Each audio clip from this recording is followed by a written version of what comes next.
তাহলে রোজাটা আল্লাহ ফরজ করেছেন, রোজা ফরজ করেছেন। এবারে রোজা কেমন করে রাখতে হবে? আল্লাহ রাসূল সাল্লাল্লাহু আলাইহি ওয়াসাল্লাম বলেছেন, ফজরের যে আজান হয়, যেটা আউয়াল ওয়াক্ত, টাইম যখন ফজরের ঢুকে যায়, আজানের আগে আগে আপনাকে রোজার নিয়াত করতে হবে। মুখ দিয়ে রোজার নিয়াত করতে হবে না, মনে মনে নিয়াত করতে হবে, আল্লাহ তুমি এই রোজাটাকে ফরজ করেছো, আমি নেকি মনে করে, আল্লাহ আমি এই একটা ফরজিয়াত আমি আদায় করছি, আল্লাহ নেকি মনে করে আমি এই রোজাটাকে রাখছি, আল্লাহ তাআলা তুমি আমার রোজাটাকে কবুল করো। এই নিয়াতে আপনাকে রোজার নিয়াত করতে হবে, এরকম ভাবে আপনাকে রোজার নিয়াত করতে হবে। এবার সাহারি খাইলেন আপনি, আল্লাহ রাসূল বলেছেন সাহারি খাও, সাহারি খাওয়াতে বরকত আছে। কত ভাই এমন আছেন, কত মা খালা এমন আছেন, ঘুমিয়ে গেছেন, জাগতে পারেনি, আজান হয়ে গেল, শুইতেছে, জাগতে পারেনি, আজান হয়ে গেল। কত ফোন আছে, হাজি মাওলানা, হাজি ভাই রাইতে শুইতেছি, জাগতে পারেনি, আজান হয়ে গেছে, রোজা কি হইবে? কিচ্ছু যে খাইতে পাইনি, কিচ্ছু যদি আপনি খেতে না পান তাও রোজা হয়ে যাবে আপনার। আপনাকে আর কিছু খাইতে হবে না, কিন্তু রোজার পর মানে আজানের পর আপনি যা সন্ধ্যাবেলাতে খেয়েছেন, খেয়ে থেকে যান, এক ঢোক পানিও খেতে পেলেন না, জাগতে পারলেন না, তো কি করবেন? আপনি রোজা রাখেন, আপনার রোজা হয়ে যাবে। এবার গোটা দিন রোজা রাখলেন, সন্ধ্যাবেলাতে আপনি ইফতারি করতে বসবেন। আল্লাহর নবী বলেছেন, হে আমার উম্মত রে, তুমি যখন রোজা ইফতার করতে বসবে, 5 মিনিট 7 মিনিট 10 মিনিট আগে তুমি ইফতার করতে বসো। 5 মিনিট 7 মিনিট 10 মিনিট আগে তুমি ইফতার করতে বসো। সামনে তোমার থালা আছে, তোমার নাস্তা লাগা আছে, বিভিন্ন রকমের তোমার খাবার আছে, কেন 5 মিনিট 10 মিনিট আপনাকে আমাকে আগে বসতে হবে? আল্লাহর নবী বলেছেন, উম্মত, রোজা কবুল হওয়ার কয়েকটা জায়গা আছে রে। আল্লাহর দরবারে মানুষ যে দোয়া করবে, আল্লাহ তুমি আমার দোয়াকে তুমি কবুল করো, আল্লাহ গুনাহ খাতাকে maaf করে দাও। আল্লাহর দরবারে মানুষ যখন দোয়া করে, দোয়া কবুল হওয়ার কয়েকটা কারণ আছে, কয়েকটা জায়গা আছে।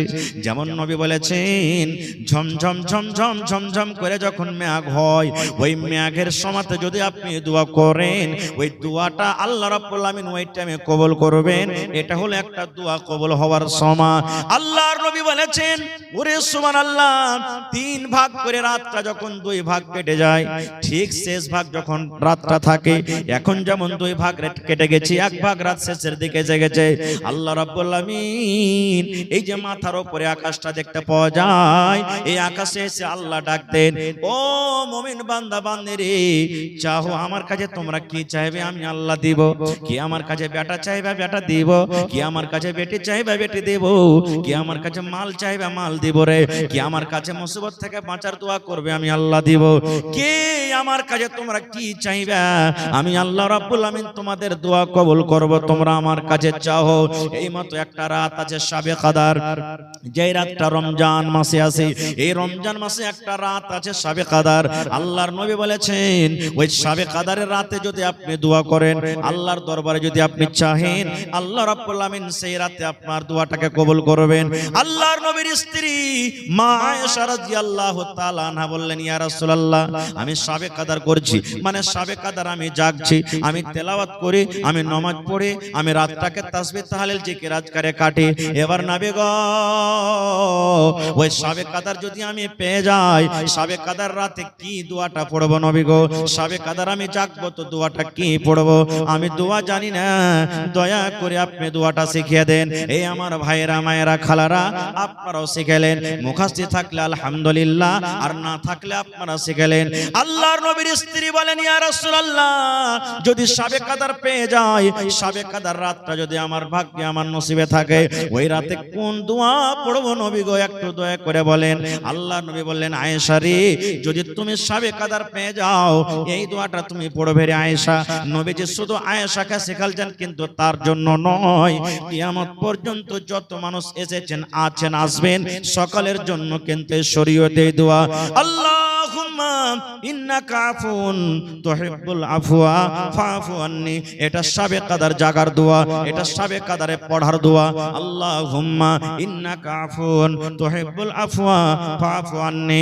এই দোয়াটার মানে হলো আল্লাহুম্মা, এই আল্লাহ, ইন্নাকা আফুন, তুমি মাফ করনে वाला, তুমি ক্ষমা করনে वाला, তুমি গুনাহকে মাফ করনে वाला। তুহিব্বুল আফওয়া, আল্লাহ যাকে তুমি মাফ করো তাকে তুমি ভালোবাসো, আল্লাহ যাকে তুমি মাফ করো তাকে তুমি প্যার করো, আল্লাহ যাকে তুমি মাফ করো তার সাথে তুমি মোহাব্বত করো। ফাফু আন্নি, আল্লাহ আমি একটা গুনাহগার বান্দা বান্দি, তুমি আমাকে মাফ করে দাও। কত সুন্দর দোয়া। কয়টা লোক জানছে দোয়াটা ভাই? রাত জাগা না জাগা, এখন তো বড় মানুষ জাগে না। আপনাদের এলাকাতে কি আছে না আছে, শাবে কাদার যেদিন হইলো দেখতে পাচ্ছি ছেলে পিলা 10 বছর 12 বছর 15 বছর 14 বছর বেটা ছেলে বেটি ছেলে, ইয়ারা দেখবেন দুপুর বেলা থেকে 4 বিস্কুটের চান্দা করতে শুরু করে দিয়েছে। করে না? করছে না? করে না? হ্যাঁ, তুই 5 টাকা দে রে, তুই মুড়ি নিয়ে আসবি, তুই ডালমট নিয়ে আসবি, তুই বিস্কুট নিয়ে আসবি, আর মসজিদের এক কোণা ভর্তি করে দিলে একবারে। আর রাত কি জাগবে, হা হু করবে, আর দিনে রাইতে খালি 10 বার করে চা বানাবে, চাটা খাইতে খাইতে খাইতে খাইতে খাইতে সব রাত শেষ হয়ে গেল, রাত শেষ হয়ে গেল। এটা নিয়ম নয়, রাত জাগার এটা নিয়ম নয়। কিভাবে রাত জাগতে হবে যদি আমি সময় পেতে পরে বলছি। এবারে আপনি ইফতার করতে বসলেন, কি দিয়ে ইফতার করবেন? আল্লাহ রাসূল বলেছেন ইফতার তুমি করতে বসেছো রে বান্দা, তোমার সামনে ভাত রাখা আছে, রুটি রাখা আছে, ঘুগনি রাখা আছে, মুড়ি রাখা আছে, জিলাপি রাখা আছে, কচুরি রাখা আছে, শরবত রাখা আছে, বিভিন্ন রকমের জিনিস আছে। আল্লাহ রাসূল বলেছেন তুমি সর্বপ্রথম তুমি যখন বিসমিল্লাহ বলে মুখে খাজুর দিয়ে ইফতার করো, কি দিবে? খাজুর দিয়ে ইফতার করবে। তোমার সামনে শরবত আছে, তুমি শরবত পান করিও না। তোমার সামনে খাজুর আছে, ওই খাজুরটা তুমি খাও। তোমার সামনে সস আছে, ক্ষীরা আছে, ক্ষীরা খাও না। তোমার সামনে কলা আছে, কলা খাও না। তোমার সামনে ঘুগনি মুড়ি আছে, তুমি ওটা খাও না। দুনিয়ার যত দামি দামি জিনিস থাক রে উম্মত, তুমি যদি সুন্নাতের পরে আমল করতে চাও তাহলে বিসমিল্লাহ বলে তুমি খাজুর খেয়ে ইফতার করো। এটা সুন্নাত তরিকা।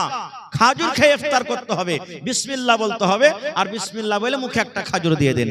এবার খাজুর যখন খাওয়া হয়ে গেল তখন আপনার শরবত পানি যা আছে আপনি খান, তখন এই দোয়াটা পড়বেন, জাহাবাজ জামাউ ওয়া বিতাল্লাতিল ওয়ারুকু ওয়া সাবাতাল আজরু ইনশাআল্লাহ। এই দোয়াটা পড়তে হবে। এই যে আমরা ইফতারের সময়তে পড়ি আল্লাহুম্মা লাকা সুমতু ওয়া আলা রিজকিকা আফতারতু, এটা সহিহ হাদিস থেকে প্রমাণ নাই। এই দোয়াটা পড়িতে হবে না। বিসমিল্লাহ বলে আপনি খাজুর খেয়ে নিলেন, আর বিসমিল্লাহ বলে খাজুর খাওয়ার পর তখন আপনার বাড়িতে যা আছে খেলেন, দিয়ে তখন ওই দোয়াটা পড়বেন। কত ভাইকে দেখেছি যখন আমি ছোট ছিলাম পড়ালেখার টাইমে বাজার গেছি, সুবহানাল্লাহ, ইফতারির টাইম হলো, বাজার থেকে আইলো, কিছু নিলেন, 1 টাকার পাঁপড়ও নিলেন না, আর কোমরে বিড়ি আছে, বিড়ি খেয়ে ইফতার করছে। সুবহানাল্লাহ, নাউজুবিল্লাহি মিন যালিক। জি, বিড়ি খেয়ে ইফতার করেছে। কত ভাইকে দেখবেন এখনো মসজিদে নামাজ পড়তে যাবে, যেমনই মাগরিবের নামাজ হলো আর মসজিদ থেকেও বাড়াইলো, কোমরে বিড়ি আছে, শুরু করে দিলে মসজিদের আগে একবার ভাতটা ধরিয়ে দিল, ইট ভাতটা চলছে ওর মুখে। কত ভাইকে দেখবেন যে খাইনি খাইতে শুরু করে দিলে, লাগছে কত দিন থেকে যে না খায় আছে, হাঁকে কে আছে খাইতে পায়নি সেটা আল্লাহ জানছে, শুরু করে দিলে। এবার বলবেন হাজি মাওলানা আমি গরিব মানুষ, খাজুর কিনতে পারি না, টাকা নাই, পয়সা নাই, বা খাজুর ছিল বাড়িতে, হঠাৎ খাজুর শেষ হয়ে গেছে, খাজুর নাই, তাহলে কি কোনো অপশন নেই? আল্লাহ রাসূল বলেছেন আছে রে বাবা, আছে। তোমার বাড়িতে যদি খাজুর না থাকে বা খাজুর ছিল শেষ হয়ে গেছে, হঠাৎ করে খাজুর পাওয়া যায় না, এমনই কোন তুমি জায়গাতে চলে গেছো যেখানে খাজুর পাওয়া যায় না, নবী বলেছেন আল্লাহ রাব্বুল আলামিনের দেওয়া পানি আছে, জল আছে রে, ওই বিসমিল্লাহ বলে তুমি মুখে পানি দিয়ে দাও, আর পানি দিয়ে তুমি ইফতার করো, আর পরে তোমার যা জুটবে তুমি সেইটা খাও। তাহলে প্রথম হলো খাজুর, খাজুর যদি না পান 2 নম্বরে নবী বলেছেন পানি, পানি বিসমিল্লাহ বলে মুখে দিয়ে তুমি ইফতার করো। কয়টা লোক জানছি মাসলাটা? জানছি কিন্তু আমল করি না, খুব আমল করি না আমরা। দেখবেন ইফতারিতে এমন আল্লাহর রহমতে দয়াতে মানুষ স্ট্যান্ডার্ড করে মানুষকে ইফতারি করাইছে। আগে তো ক্ষীর কাছেই বরন্তা যে হয়তো এখনো হয়েছে, ফেল হয়ে যাবে এখনকার ইফতারি পার্টিতে, হয় না? কত রঙের ফল মূল দিচ্ছে, কত রকম দিচ্ছে, মনে করছে ও খাওয়াইলে তোমার থেকে আমি ভালো খাওয়াবো, ও খাওয়াইলে তোমার থেকে আমি ভালো খাওয়াবো, ও খাওয়াইলে তো আমি ওর থেকে ভালো খাওয়াবো। ভালো কথা, আলহামদুলিল্লাহ, খাওয়ান, আল্লাহ আপনাকে দিয়েছেন, খাওয়ান। রোজাদারকে খাওয়াইতে গেলে ঘটবে না, বেড়ে যাবে। আল্লাহ তাবারাক ওয়া তাআলা দিয়েছে, খাওয়ান। কিন্তু সব জিনিস আছে, আপনি খাজুর দেন না, এটা ভুল হয়ে গেল। সব জিনিসে খাজুর আছে, এটাই সই। এবারে আরেকটা ভুল কি করছি আমরা? সুবহানাল্লাহ, ইফতার হয়ে গেল, ইফতার করলেন, ইফতার করার পর মেলাই পার্টিতে দেখছি, মেলাই জাফর যেখানে দেখছি, যদি ভাত খাওয়ায় তো ওই জায়গাতে নামাজ পড়ার পর কিন্তু ভাই সুন্নাতটা পড়ে না। মানে মানুষকে খাওয়ার জন্য ও কি করে, ওখান থেকে 2-4-10 জন যারা খাজিনদার আছে এরা উঠের করে কিন্তু মানুষের তাইয়ারিতে লেগে যায়। কে আপনাকে বলেছে যে মানুষকে খাওয়াবেন তো সুন্নাত পড়তে হবে না? আমার ওলামারা বসে আছেন, জিজ্ঞাসা করেন। আল্লাহ রাসূল বলেছেন 5 ওয়াক্তের আল্লাহ ফরজ নামাজ করেছেন। কয় ওয়াক্তের? একটু কথা বলেন। 5 ওয়াক্তের ফরজ নামাজ করেছেন। 5 ওয়াক্তের ফরজ নামাজে 12 রাকাত সুন্নাতে আছে, যার নাম সুন্নাতে মুআক্কাদা। কি? সুন্নাতে মুআক্কাদা। জোহরের আল্লাহ রাসূল বলেছেন ফজরের টাইমে 2 রাকাত, জোহরের আগা পাছালিয়া 6 রাকাত। কতটি হলো? 2 আর 6 কত হলো? 8 হয়ে গেল। আসরে নাই, মাগরিবে 2 রাকাত কত হলো? এশারের পরে 2 রাকাত কত হলো? আল্লাহ রাসূল বলেছেন যদি কোনো মহিলা, যদি কোনো নারী 24 ঘন্টাতে যদি 12 রাকাত সুন্নাতে মুআক্কাদা পড়ে, আল্লাহ রাব্বুল আমিন তার জন্য জান্নাতের ভিতরে ঘর বানিয়ে দেবেন। আপনি যে মাগরিবের সুন্নাত ছেড়ে উঠে গেলেন, এটা কোন হাদিসে আছে? হ্যাঁ, এটা ভুল হয়ে গেল আমাদের। আরেকটু আগে চলেন। সাহারি খাইতে হবে। আল্লাহ রাসূল বলেছেন সাহারি খাও, সাহারিতে বরকত আছে। কিন্তু এমন ঠুসে ঠুসে সাহারি খাইবে রে ভাই, এক একজন মনে হয় শ্বাস নিতে পারে না ও। জি, খায় লেবে, খায় দে যে পানিও খাইতে ভিড়বে, 2-3 বদনা পানিকে একবারে উল্টে দিলে। হায় আল্লাহ, কম করে সাহারি খান, সুন্নাতের উপর আমল করেন। বেশি করে সাহারি খেতে হবে না, অল্প করে সাহারি খান। এটা হলো সুন্নাত তরিকা। ভাত খান, রুটি খান, যাই আপনার জুটছে খান, কিন্তু অল্প করে খান। এবার একটা মশলার কথা বলে দিই। রমজান মাস শুরু হলো, রোজা কাকে বলে? সাহারি খাওয়া থেকে নিয়ে, সাহারি খাওয়া থেকে নিয়ে মানে ফজর আজানের আগে থেকে নিয়ে যখন নিয়ত করলেন তখন থেকে নিয়ে মাগরিবের আজান হওয়া মানে ইফতারি করা পর্যন্ত আপনি শরীয়তের কিছু কাজ আছে যেগুলোতে আল্লাহ রাসূল মানা করেছে, ওগুলোতে বেঁচে থাকা। যেমন অন্য দিনে পানি পান করতে পাবেন দিনের বেলাতে, এখন যেমন চলছে। রোজার দিনে বলেন, রোজার দিনে চলবে না। এখন আপনি দিনের বেলাতে বিবির কাছে যেতে পাবেন, কেউ মানা করবে না আপনাকে, কিন্তু রোজার হালাতে বিবির কাছে যেতে পাওয়া যাবে না। অন্য দিনে ঝুট কথা বলতে হবে না আপনাকে, এখনো বলতে হবে না, ওগুলা তো রোজার মাসও মানা। অন্য দিনে যে জিনিসটা হলো হালাল, আর রমজান মাসে আল্লাহ তাবারাক ওয়া তাআলা ওই জিনিসটাকে হারাম করে দিয়েছেন রোজার হালাতে। ওই সমস্ত জিনিস থেকে বাঁচার নাম হলো কি? রোজা। এবার রাসূল বলেছেন একটা লোক রোজা রেখেছে, দিনে ও 5 বার 10 বার করে ঝুট কথা বলছে, ঝুটের খেতে করছে। একটা লোক রোজা রেখেছে আর একটা হাজী সাহেবের গীবত করছে, মৌলবীর চুগলখড়ি করছে। ওইটা মৌলবী নাকি বে, 2 ঘন্টা ওয়াজ করে গেল, হ্যাঁ এরকম তা ওরকম। অমুক হাজী ওর হাজ হজ করেছে, ঘোড়ার ডিম হজ কবুল হবে। ওর শালা চুরি চামারি করে হজ করতে গেছে, ওর হজ কি কবুল হয়? ওই যে নামাজ পড়েছে, ওর জীবনে কোন একটা ভুলে গেছে, দাড়ি ছেড়ে খালি নামাজ পড়লে হবে না, ওর থেকে আমি ভালো আছি। এই যে এক অপরের পুরাই শুরু হয়ে গেল। আল্লাহ রাসূল বলেছেন এরকম লোক যদি রোজা রাখে, রোজা রেখে কোনো লাভ হবে না রে, কোনো উপকার হবে না। ওই লোকটা রোজা না রাখাটাই ভালো। রোজা না রেখে যেমন গুনাহ হয়, রোজা না রেখে যেমন পাপ হয়, ওই লোকটা রোজা না রাখার পর ও লোকটার কিন্তু পাপ হয়ে গেল। গীবত কত বড় জিনিস জানেন? আহা, আল্লাহর নবীর স্ত্রী মা আয়েশা রাদিয়াল্লাহু তাআলা আনহা একদিন নবীর পাঞ্জরে বসে আছেন, স্বামী স্ত্রী গল্প সল্প করছেন। আর নবীজির আর একটা স্ত্রী নবীর পাঞ্জরে আসতেন, সাফিয়া রাদিয়াল্লাহু তাআলা আনহা। ও কিন্তু একটু দেখতে খাটো, নাটা মানুষ দেখতে, এটা নবীর স্ত্রী চলে আসছেন। মা আয়েশা তখন বলছেন আল্লাহর রাসূল দেখেন, ইশারা করছেন, দেখেন কি এই যে আপনার স্ত্রী নাটি চলে আসছে আপনার কাছে। শুধু এটাই কথা, আর কিছু নাই। নবীজির সামনে মা আয়েশা বলছেন আরেকটা সতীনের ব্যাপারে, মানে নবীর স্ত্রীর ব্যাপারে, আরেকটা স্ত্রী, দেখছেন আপনার স্ত্রী সাফিয়া নাটি আপনার কাছে আসছে।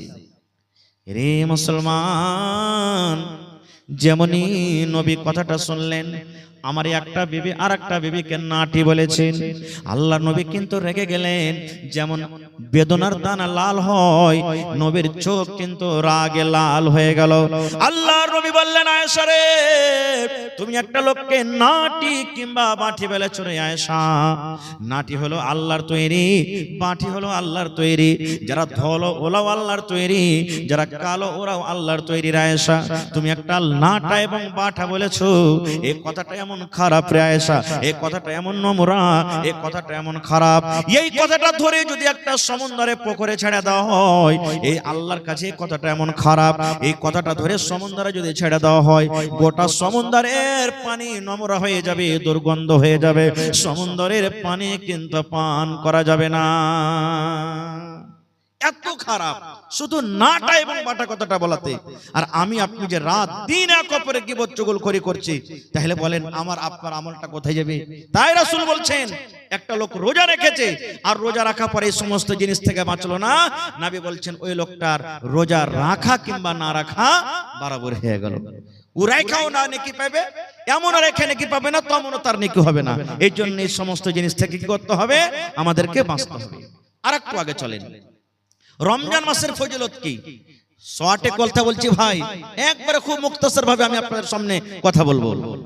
আল্লাহ রাসূল বলেছেন, যখন রমজান মাসের যখন চাঁদটা উঠে যায়, এটা শাবান মাস চলছে, যখন রমজান মাসের চাঁদ দেখবেন পশ্চিম দিকে উঠে গেছে, আল্লাহর নবী বলেছেন, আল্লাহ রাব্বুল আলামিন ফেরেশতাকে ডাকতে বলবেন, ফেরেশতারে 11 মাস জাহান্নামের দুয়ার বন্ধ থাকলো রে ফেরেশতা, এখন আমার রহমতের মাস চালু হয়ে গেল, তোমরা যাও যাও আর সমস্ত জাহান্নামের দুয়ারকে তোমরা বন্ধ করে দাও। কেন? আমার দয়ার মাসে, রহমতের মাসে আমার গজবের মাস খোলা থাকবে না। যাও তুমি আমার গজবের মাস জাহান্নামের দুয়ারকে বন্ধ করে দাও। আল্লাহ রাব্বুল আলামিন আবার বলবেন, ফেরেশতারে 11 মাস জান্নাতের দুয়ারকে আমি বন্ধ করে রেখেছিলাম, যা রে ফেরেশতা যা, এই দয়ার মাসে, এই রহমতের মাসে তোমরা যাও আর আমার 1 মাসের জন্য সমস্ত জান্নাতের দুয়ারকে তোমরা খুলে দাও। তাহলে জাহান্নামের দুয়ার বন্ধ, জান্নাতের দুয়ার খোলা। আর কি হয়?